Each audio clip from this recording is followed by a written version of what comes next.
ഞങ്ങളോ ക്രൂശിക്കപ്പെട്ട ക്രിസ്തുവിനെ പ്രസംഗിക്കുന്നു. ദൈവ ഇഷ്ടം എന്നുള്ളതാണ് ഒരു ചിന്താ വിഷയം. ദൈവത്തിൻ്റെ ഹിതം അത് വായിക്കാം. യോഹന്നാന് ശേഷം 4-ാം അധ്യായത്തിന് 34-ാം വാക്യം വായിക്കാം. യേശു അവരോട് പറഞ്ഞത്, എന്നെ അയച്ചവൻ്റെ ഇഷ്ടം ചെയ്ത് അവൻ്റെ പ്രവൃത്തി തികയ്ക്കുന്നത് തന്നെ എൻ്റെ ആഹാരം. എൻ്റെ ആഹാരം എന്നെ അയച്ചവൻ്റെ ഇഷ്ടം ചെയ്ത് അവൻ്റെ പ്രവൃത്തി തികയ്ക്കുന്നതാണ്.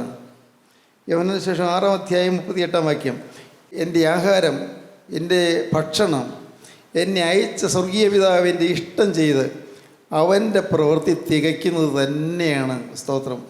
6:38. ഞാൻ എൻ്റെ ഇഷ്ടമല്ല, എന്നെ അയച്ചവൻ്റെ ഇഷ്ടമത്രേ ചെയ്യുവാൻ സ്വർഗത്തിൽ നിന്ന് ഇറങ്ങി വന്നിരിക്കുന്നത്. എൻ്റെ ഇഷ്ടമല്ല, എന്നെ അയച്ചവൻ്റെ ഇഷ്ടം ചെയ്യുവാൻ ഞാൻ സ്വർഗത്തിൽ നിന്ന് ഇറങ്ങി വന്നിരിക്കുന്നു. വളരെ വളരെ ക്ലിയറാണ് കർത്താവിൻ്റെ ഉദ്ദേശം. വന്നതിന് ഒന്നേ ഉള്ളൂ, പിതാവിൻ്റെ ഇഷ്ടം നിറവേറ്റുക, പിതാവിൻ്റെ ഹിതം നിറവേറ്റുക. സ്തോത്രം. ദൈവങ്ങളിൽ നമ്മുടെ ജീവിതത്തിൽ അങ്ങനെ ഒരു കാഴ്ചപ്പാട് വരണം. ദൈവ ഇഷ്ടം നടക്കണം. എൻ്റെ ഇഷ്ടമല്ല. ഞാൻ പഠിച്ചുകൊണ്ടിരിക്കുന്ന ആ വിഷയം അത് തന്നെയാണ് പഠിക്കേണ്ടത്. ഇത് കണ്ടിന്യൂ ചെയ്യുമ്പോൾ എന്താണ് വേണ്ടത്? ദൈവത്തിൻ്റെ ഇഷ്ടം. ദൈവത്തിന് സ്തോത്രം. എനിക്ക് ഒരു ജോലി ഉണ്ട്. ആ ജോലി എങ്ങനെയെല്ലാം കൊണ്ടുപോകാൻ എനിക്ക് സാധിക്കുമോ? ദൈവത്തിൻ്റെ ഇഷ്ടം നിറവേറുന്ന ജോലിയിൽ കൂടി, ഞാൻ ചെയ്യുന്ന ജോലിയിൽ കൂടി ദൈവത്തിൻ്റെ ഇഷ്ടം നിറവേറണം. ദൈവത്തിൻ്റെ കണ്ണത് കണ്ടുകൊണ്ടിരിക്കുന്നു. എൻ്റെ ജോലി ദൈവം കണ്ടുകൊണ്ടിരിക്കുന്നു. എൻ്റെ ഓഫീസ് ദൈവം കണ്ടുകൊണ്ടിരിക്കുന്നു. എൻ്റെ പ്രവർത്തന രംഗം ദൈവം കണ്ടുകൊണ്ടിരിക്കുന്നു. ദൈവത്തിൻ്റെ ദൃഷ്ടിയിൽ നിന്ന് മറഞ്ഞിരിക്കാൻ സാധിക്കില്ല. എപ്പോഴും കർത്താവിനെ കണ്ടുകൊണ്ടിരിക്കും. ദൈവത്തിൻ്റെ ഇഷ്ടം എൻ്റെ ജോലിയിൽ കൂടി നിറവേറണം. ജോലി ചെയ്യുന്നു, ഉപജീവനത്തിന് വേണ്ടി ജോലി ചെയ്യുന്നു, വേണമല്ലോ. നമുക്ക് ഉപജീവനം നടക്കണമല്ലോ, നമുക്ക് ഭക്ഷണം കഴിക്കണമല്ലോ, നമുക്ക് വസ്ത്രം വേണമല്ലോ. പക്ഷേ എല്ലാറ്റിലും എൻ്റെ ജോലി സ്ഥലത്ത് എനിക്കുള്ള ശമ്പളം കിട്ടുന്നു എന്നുള്ളതിന് തീർച്ചയായിട്ടും ആവശ്യമുണ്ട് എനിക്ക്. കാരണം എനിക്ക് ഉപജീവനം ആവശ്യമാണ്. പക്ഷേ എനിക്ക് എൻ്റെ ജോലി സ്ഥലത്ത് കർത്താവിൻ്റെ ഇഷ്ടം നിറവേറണം. ഞാൻ പ്രവർത്തിക്കുന്ന രംഗത്ത് കർത്താവിൻ്റെ ഇഷ്ടം നിറവേറണം. നിങ്ങൾ ചിന്തിച്ചിട്ടുണ്ടോ അങ്ങനെ? ദൈവത്തിന് സ്തോത്രം. നിങ്ങൾ പലരും പല ജോലികൾ ചെയ്യുന്നവരാണല്ലോ. ഏതെങ്കിലുമൊക്കെ ജോലിയാണല്ലോ നിങ്ങൾക്കുള്ളത്. ആ ജോലി സ്ഥലത്ത് കർത്താവിൻ്റെ ഇഷ്ടം നിറവേറുന്നുണ്ടോ? യേശുക്രിസ്തു എന്നെ കാണുന്നു, യേശുക്രിസ്തു എന്നെ സ്നേഹിക്കുന്നു, യേശുക്രിസ്തു എനിക്ക് വേണ്ടി കരുതുന്നു. എന്നെ സ്നേഹിക്കുന്ന ക്രിസ്തുവിൻ്റെ ഇഷ്ടം ഈ ജോലി സ്ഥലത്ത് നിറവേറണം. നാം ചിന്തിക്കാറുണ്ടോ? ദൈവത്തിന് സ്തോത്രം. വീട് വായിക്കാം. മർക്കോസ് 3:33, മത്തായി 12:50. ദൈവത്തിൻ്റെ ഇഷ്ടം, ദൈവഹിതം നിറവേറുക എന്നുള്ള ദൈവത്തിൻ്റെ ഇഷ്ടം. സ്തോത്രം. അവൻ അവരോട്, എൻ്റെ അമ്മയും സഹോദരന്മാരും ആരെന്ന് പറഞ്ഞിട്ട് ചുറ്റിലും ഇരിക്കുന്നവരെ നോക്കിക്കൊണ്ട്, എൻ്റെ അമ്മയും സഹോദരന്മാരും ഇതാ, ദൈവത്തിൻ്റെ ഇഷ്ടം ചെയ്യുന്നവൻ തന്നെ എൻ്റെ സഹോദരനും സഹോദരിയും അമ്മയുമാകുന്നു എന്ന് പറഞ്ഞു. സഹോദരനും സഹോദരിയും അമ്മയും ആരാണ്? ദൈവത്തിന് ഇഷ്ടം ചെയ്യുന്നവരാണ്. ശിഷ്യന്മാർ പറഞ്ഞു, അതെ, അമ്മയും സഹോദരന്മാരും നിന്നെ കാത്തു നിൽക്കുന്നു. എൻ്റെ അമ്മയും സഹോദരന്മാരും ആര്? എൻ്റെ ദൈവത്തിൻ്റെ ഇഷ്ടം ചെയ്യുന്നവരാണ്. ദൈവത്തിൻ്റെ ഇഷ്ടം ചെയ്യുന്നവരാണ് എൻ്റെ അമ്മയും സഹോദരനും സഹോദരിയും. ദൈവത്തിൻ്റെ ഇഷ്ടം ചെയ്യുന്നവർ. പ്രിയപ്പെട്ടവരെ, നമ്മുടെ ജീവിതത്തിൽ നാം അനേകം ജോലി കാര്യങ്ങൾ ചെയ്യുന്നവരാണ്, അനേകം ബന്ധപ്പാടുള്ളവരാണ്. എന്നാൽ ഞാൻ ഇടപെടുന്ന കാര്യങ്ങളിലൊക്കെയും ദൈവത്തിൻ്റെ ഇഷ്ടം നിറവേറണം, ദൈവത്തിൻ്റെ ഹിതം നിറവേറണം. അതാണ് എൻ്റെ അമ്മയെപ്പോലെ ഞാൻ അവരെ കാണും, എൻ്റെ സഹോദരനെയും സഹോദരിയെയും പോലെ ഞാൻ അവരെ കാണും. സ്തോത്രം. എന്തൊരു ഭാഗ്യം. എൻ്റെ അമ്മയെപ്പോലെ ഞാൻ അവരെ ദൈവത്തിന് ഇഷ്ടം ചെയ്യുന്നവരെ ഞാൻ കാണും. എൻ്റെ സഹോദരനെയും സഹോദരിയെയും പോലെ ദൈവത്തിന് ഇഷ്ടം ചെയ്യുന്നവരെ ഞാൻ കാണും. മത്തായി 12:50. സ്വർഗസ്ഥനായ എൻ്റെ പിതാവിൻ്റെ ഇഷ്ടം ചെയ്യുന്നവൻ എൻ്റെ സഹോദരനും സഹോദരിയും അമ്മയും ആകുന്നു എന്ന് പറഞ്ഞു. വീണ്ടും പറയുകയാണ്, സ്വർഗസ്ഥനായ പിതാവിന് ഇഷ്ടം ചെയ്യുന്നവൻ എൻ്റെ അമ്മയും എൻ്റെ സഹോദരനും സഹോദരിയുമാകുന്നു എന്ന് പറഞ്ഞു. മത്തായി 7:10, ലൂക്കോസ് 11:27. മീൻ ചോദിച്ചാൽ അവന് പാമ്പിനെ കൊടുക്കുമോ? അങ്ങനെ ദോഷികളായ നിങ്ങൾ നിങ്ങളുടെ മക്കൾക്ക് നല്ല ദാനങ്ങളെ കൊടുപ്പാൻ അറിയുന്നു എങ്കിൽ സ്വർഗസ്ഥനായ നിങ്ങളുടെ പിതാവ് തന്നോട് യാചിക്കുന്നവർക്ക് നന്മ എത്രയധികം കൊടുക്കും. മനുഷ്യർ നിങ്ങൾക്ക് ചെയ്യണമെന്ന് നിങ്ങൾ ഇച്ഛിക്കുന്നതൊക്കെയും നിങ്ങൾ അവർക്കും ചെയ്യുവിൻ. ലൂക്കോസ് 11:27. ഇത് പറയുമ്പോൾ പുരുഷാരത്തിൽ ഒരു സ്ത്രീ ഉച്ചത്തിൽ അവനോട്, നിന്നെ ചുമന്ന ഉദരവും നീ കുടിച്ച മുലയും ഭാഗ്യമുള്ളവ എന്ന് പറഞ്ഞു. അമ്മ ഭാഗ്യമുള്ളവളാണെന്ന് ഒരാൾ വിളിച്ചു പറഞ്ഞു. അതിന് അവൻ, അല്ല, ദൈവത്തിന്റെ വചനം കേട്ട് പ്രമാണിക്കുന്നവർ അത്രേ ഭാഗ്യവാന്മാർ എന്ന് പറഞ്ഞു. അല്ല, ദൈവത്തിൻ്റെ ഇഷ്ടം കേട്ട് പ്രവർത്തിക്കുന്നവനാണ് എൻ്റെ അമ്മയും എൻ്റെ സഹോദരനും സഹോദരിയും. സ്തോത്രം. പ്രിയപ്പെട്ടവരെ, ദൈവത്തിൻ്റെ ഇഷ്ടം ചെയ്യുവാൻ നാം വിളിക്കപ്പെട്ടിരിക്കുന്നു. 2 ശമൂവേൽ 15:15. രാജഭൃത്യന്മാർ രാജാവിനോട്, യജമാനനായ രാജാവിൻ്റെ ഹിതമൊക്കെയും അടിയങ്ങൾക്ക് സമ്മതം എന്ന് പറഞ്ഞു. രാജഭൃത്യന്മാർ രാജാവോട് പറയുകയാണ്, യജമാന രാജാവിൻ്റെ ഹിതമൊക്കെ ഞങ്ങൾക്ക് സമ്മതമാണ്. സ്തോത്രം. വിവാഹാലോചന നിങ്ങൾ ചിന്തിക്കണം. എൻ്റെ കർത്താവേ, നീ എനിക്ക് ഒരാലോചന തന്ന് നിൻ്റെ ആലോചനയാണെന്ന് മനസ്സിലാക്കിയാൽ എനിക്ക് സമ്മതമാണ്. സ്തോത്രം. രാജാവിൻ്റെ ഹിതമൊക്കെയും എനിക്ക് സമ്മതം തന്നെ. ഒരു വിവാഹാലോചന നിങ്ങൾ ചിന്തിക്കുക. നിങ്ങൾ സ്വന്തമായി ഒരു വിവാഹാലോചനയിലേക്ക് കടക്കരുത്. തീർച്ചയായും നിങ്ങൾ പ്രാർത്ഥിക്കണം. മാതാപിതാക്കളുടെ അംഗീകാരം, അവരുടെ ഇംഗിതം അറിയണം, അവരുടെ താല്പര്യം അറിയണം. അല്ലാതെയുള്ള ലവ് മാരേജസ്, പ്രേമവിവാഹങ്ങൾ ശരിയായിരിക്കില്ല, നല്ലതല്ല. മാതാപിതാക്കളുടെ ആശസ്സോടുകൂടി വിവാഹം ആലോചിക്കുക. നിങ്ങൾക്ക് ഏതെങ്കിലും ഒരു കാര്യത്തിൽ താല്പര്യം തോന്നുന്നത് പാവമൊന്നുമല്ല, പേടിക്കണ്ട. ഒരു വിവാഹാലോചന നിങ്ങൾക്ക് തോന്നുന്നു, വിവാഹം കഴിച്ചാൽ കൊള്ളാമെന്ന് തോന്നുന്നു, പാവമല്ല. പക്ഷേ നിങ്ങളത് നിങ്ങളുടെ മാതാപിതാക്കളുടെ അവരോട് ചോദിക്കണം. അവർ നിങ്ങളെ ഏതായാലും കൂടുതൽ കാലം ഭൂമിയിൽ ജീവിച്ചവരാണല്ലോ, അനുഭവ സമ്പത്തുണ്ടല്ലോ, അവരോട് ചോദിക്കണം. പിന്നെ പ്രാർത്ഥിക്കണം. ഏറ്റവും കൂടുതൽ പ്രാർത്ഥിക്കണം. ദൈവ ഇഷ്ടമാണോ ഈ ആലോചന? ദൈവ ഇഷ്ടമാണോ? കർത്താവേ, ഈ ദൈവ ഇഷ്ടം അല്ലെങ്കിൽ മാറ്റിക്കൊള്ളണമേ, എൻ്റെ ഇഷ്ടം നടക്കണ്ട. ഇത് ദൈവ ഇഷ്ടമാണെങ്കിൽ നടത്തി തരണേ, എൻ്റെ ഇഷ്ടം നോക്കണ്ട. ഇങ്ങനെ ചില വ്യക്തമായ നിഷ്ഠകൾ നിങ്ങൾക്ക് വേണം.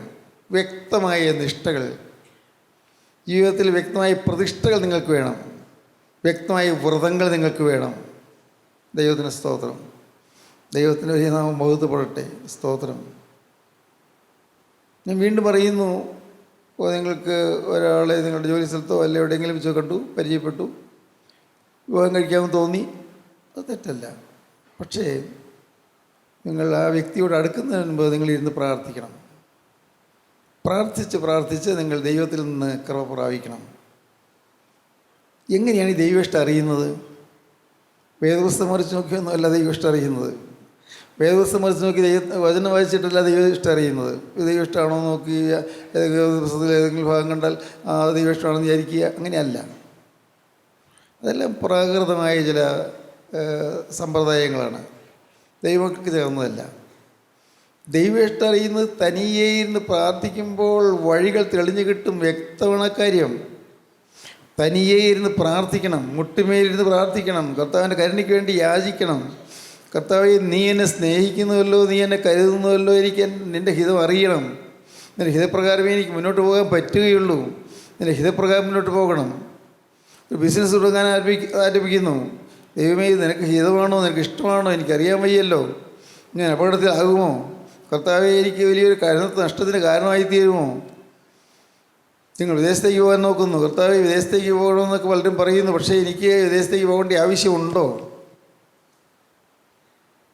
പ്രിയപ്പെട്ടവരെ, ഞാൻ നിങ്ങളോട് പറയട്ടെ, ജീവിക്കാൻ കഷ്ടിച്ച് മതിയാകുന്ന ഒരു ജോലി ഉണ്ടെങ്കിൽ വിദേശത്തേക്കൊന്നും പോകാതിരിക്കുന്നത് നല്ലത്.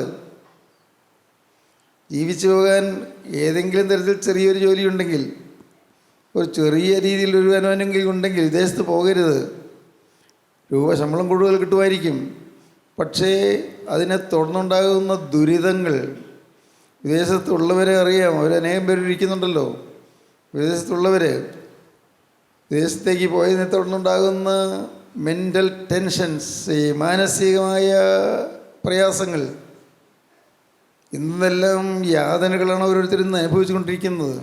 അനേകര് തീ തിന്നുകയാണ്, അനേകര് ദുരിതം അനുഭവിക്കുകയാണ്, അനേകര് യാതനയിലും വേദനയിലുമാണ്, അനേകര് കടത്തിലാണ്. നമ്മൾ വിചാരിക്കും നല്ല ശമ്പളമാണെന്ന്.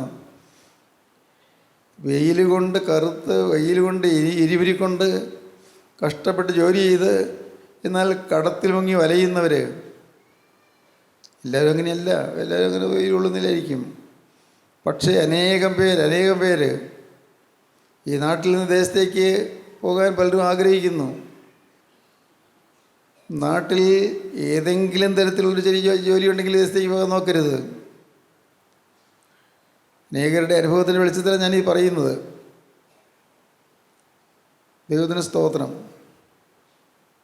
സ്വന്തം നാട്ടിലാണ് നിങ്ങളുടെ വേര്. നിങ്ങളുടെ വേര് ഈ നാട്ടിലാണ്. ഈ സ്വന്തം വേരുള്ള നാട്ടിൽ നിങ്ങൾ ജീവിക്കണം. അതുകൊണ്ട് വിദേശത്ത് പോകണ്ട എന്ന് പറഞ്ഞില്ല. വിദേശത്ത് പോകുന്നത് പാവമാണെന്ന് ഞാൻ പറഞ്ഞില്ല, ഒരിക്കലും അല്ല കേട്ടോ, പേടിക്കണ്ട. അനേകരും ഇന്ന് അനുഭവിക്കുന്ന യാതനകൾ ഞാൻ കേൾക്കുമ്പോൾ സങ്കടം തോന്നുന്നു. അതുകൊണ്ടാണ് പറഞ്ഞത്. ദുരിതം പിടിച്ച ജീവിതം, യാതനയേറ്റ ജീവിതം, ഭാരപ്പെട്ട ജീവിതം, ആവശ്യഭാരങ്ങൾ ഞെരുങ്ങുന്ന ജീവിതം, മുന്നോട്ട് പോകാൻ വഴി കാണാതെ വലയുന്ന ജീവിതം, 4-5 മാസമായിട്ട് ശമ്പളം കിട്ടാത്ത അനേകം പേരുണ്ട്.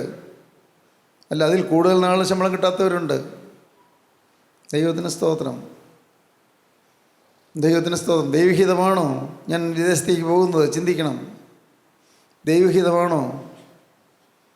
ഞാൻ ആദ്യമായിട്ട് അമേരിക്കയിൽ പോയത് 1997 അന്ന് ഞാൻ ഒറ്റയ്ക്കാണ് പോയത്. പിന്നെ പോയപ്പോഴെല്ലാം ആലീസും കൂടെ ഉണ്ടായിരുന്നു.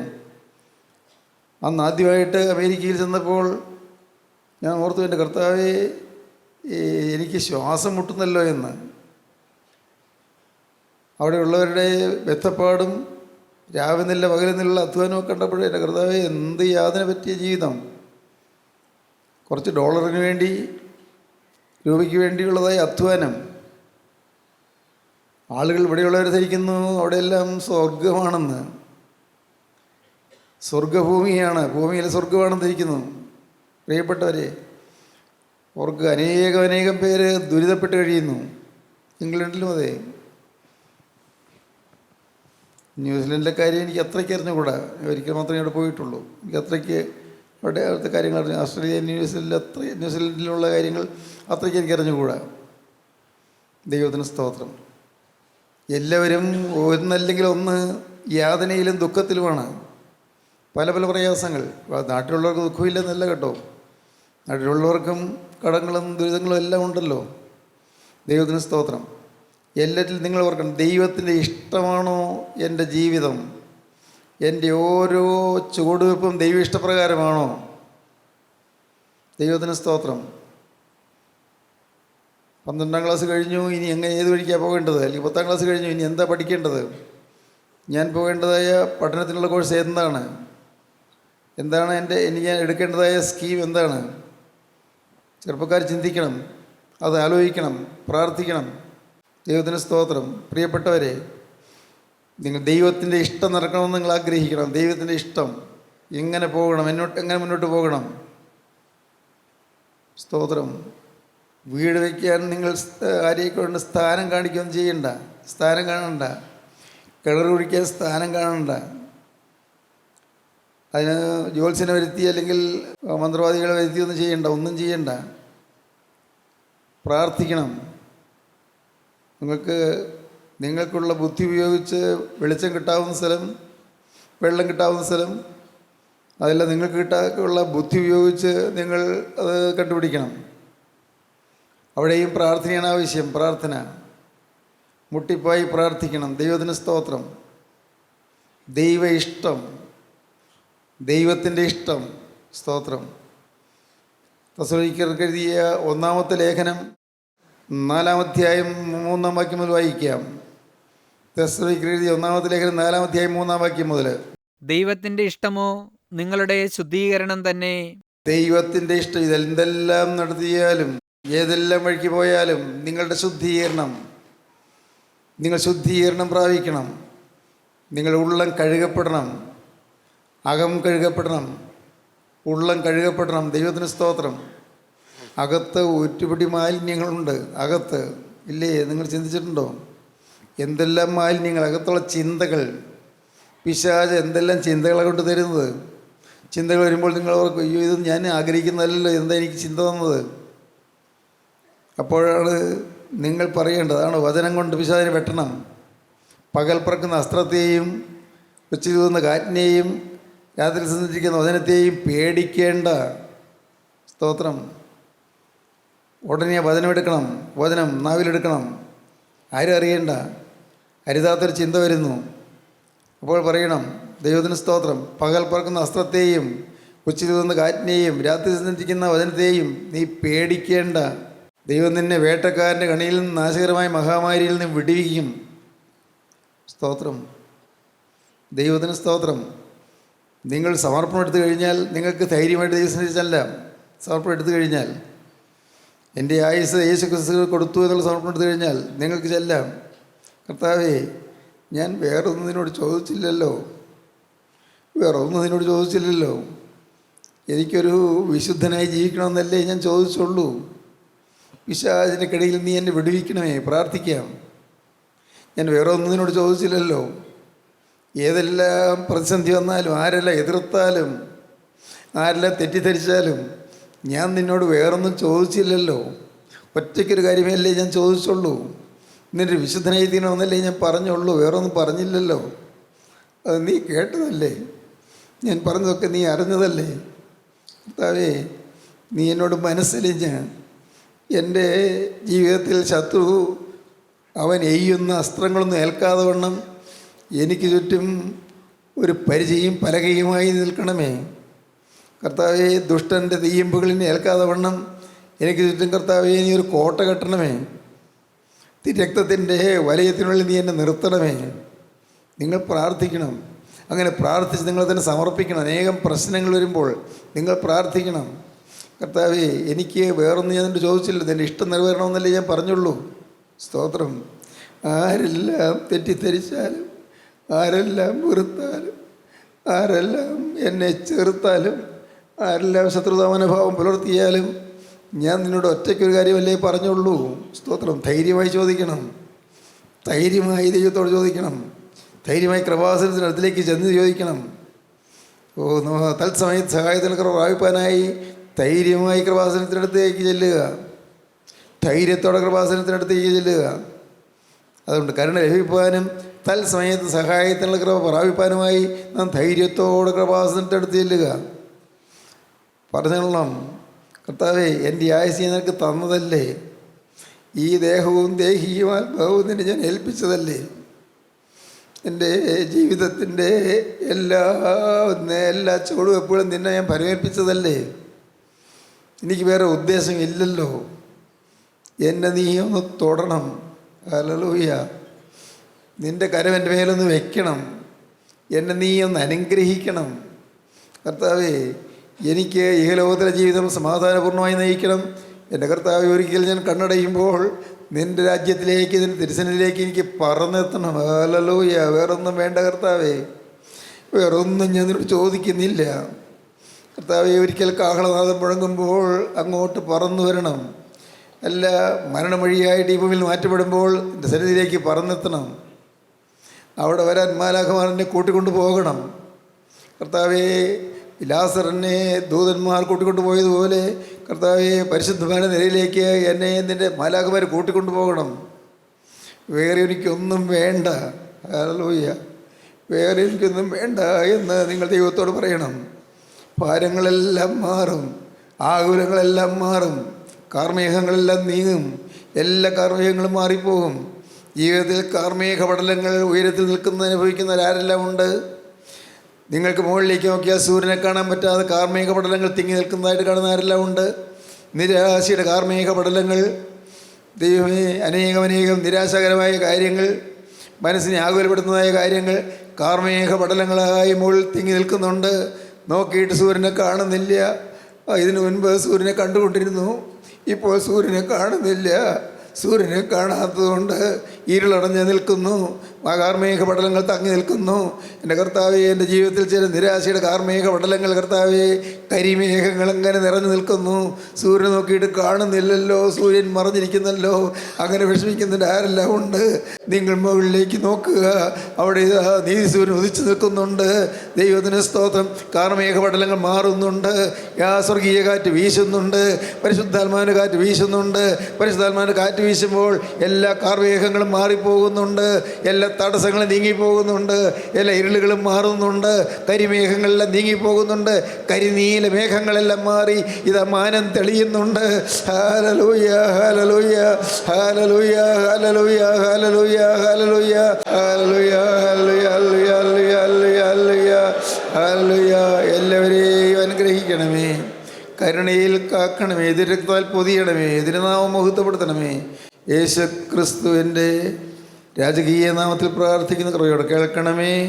ആമീൻ. Hallelujah, hallelujah, hallelujah. സ്തോത്രം. കരങ്ങളെ താഴ്ത്തിയിടുക.